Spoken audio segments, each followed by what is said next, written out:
பணம் மட்டும்தான் வாழ்க்கைன்னு தேடி ஓடிட்டு இருக்க காலம் இது. அந்த பணத்துல இருக்க மோட்டிவ் என்னன்னு பார்க்கலாம் வாங்க.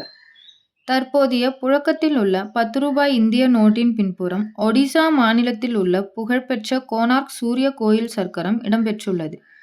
இது இந்திய கலாச்சார பாரம்பரியத்தை பின்பற்றி அமைக்கப்பட்டுள்ளது. இது 13ஆம் நூற்றாண்டில் கட்டப்பட்ட யுனெஸ்கோ பாரம்பரிய சின்னமாகும். இந்த சக்கரம் நேரத்தை கணக்கிடும் சூரிய கடிகாரமாக செயல்படும் வகையில் அமைக்கப்பட்டுள்ளது. ரூ. 20 நோட்டின் பின்புறம் மகாராஷ்டிராவில் உள்ள புகழ்பெற்ற எல்லோரா குகைகளின் கைலாசநாதர் கோவில் இடம்பெற்றுள்ளது.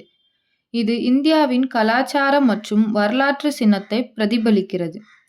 புதிய ரூ. 50 நோட்டின் பின்புறம் கர்நாடகாவில் உள்ள புகழ்பெற்ற ஹம்பி கல் தேர் இடம்பெற்றுள்ளது.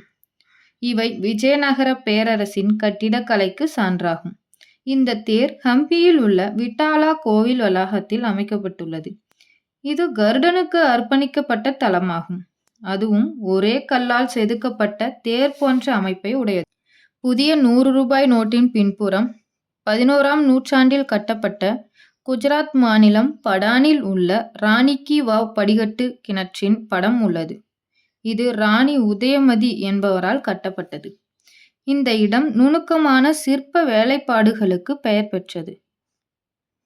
புதிய ரூ. 200 நோட்டின் பின்புறத்தில் மத்திய பிரதேசத்தின் ரைசன் மாவட்டத்தில் உள்ள புகழ்பெற்ற சாஞ்சி ஸ்தூபி படம் இடம்பெற்றுள்ளது.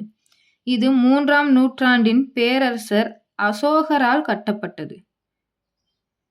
இது இந்திய கலாச்சார பாரம்பரியத்தையும் பௌத்த மதத்தின் முக்கியத்துவத்தையும் உணர்த்தும் வகையில் நோட்டில் அச்சிடப்பட்டுள்ளது. புதிய வரிசையிலான ரூ. 500 நோட்டின் பின்புறத்தில் டெல்லியில் உள்ள செங்கோட்டை படம் அச்சிடப்பட்டுள்ளது. இவை அனைத்தும் இந்தியாவின் வரலாற்று சின்னங்களை ரூபாய் நோட்டுகளில் கொண்டு வரும் முயற்சியின் ஒரு பகுதியாகும்.